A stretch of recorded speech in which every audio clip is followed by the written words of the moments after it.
And let's go straight to Caracas and to those protests and bring in our correspondent Ana Herrero, who is amid those crowds for us. Ana, what can you tell us about what's going on where you are? Well, right now we've seen so far people gathering around the different spots set by the opposition for this Wednesday protest. Let's not forget that the government also calls its supporters to the streets, but that's different from other years. I mean, the people that are in the streets right now supporting the government seem few. They don't seem to be getting a lot of space. That is in comparison with the opposition, which right now is gathering at least 10 spots only in the city of Caracas. We're talking that this protest, this demonstration called by the National Assembly is taking place in the entire country and in the main capitals in the world. Let's not forget also that at least 3 million Venezuelans fled the country, were forced to flee the country because of the humanitarian crisis, the hunger, the lack of medicines.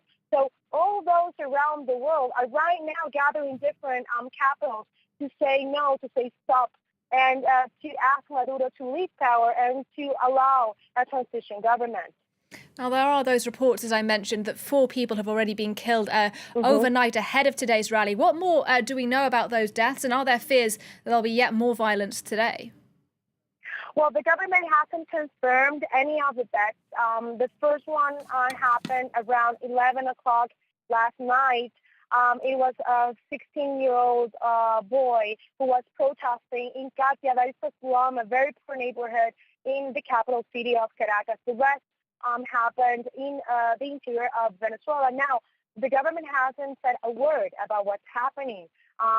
This we know from different reporters on the ground and NGOs, local NGOs, and different congressmen that were able to confirm the news.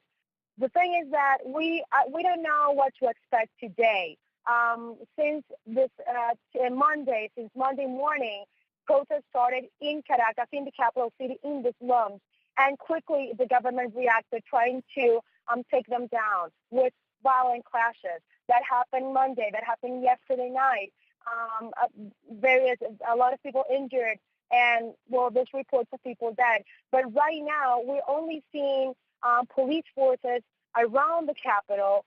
We do have reports of in the west area of the city of Caracas of clashes, violent clashes between the government forces and the opposition that is trying to protest. But so far, that's the only report of violence we have. All right, Ana, thank you very much indeed. That's Ana Herrero there, talking to us amid the crowds in Caracas today as they gather for that anti-Maduro protest.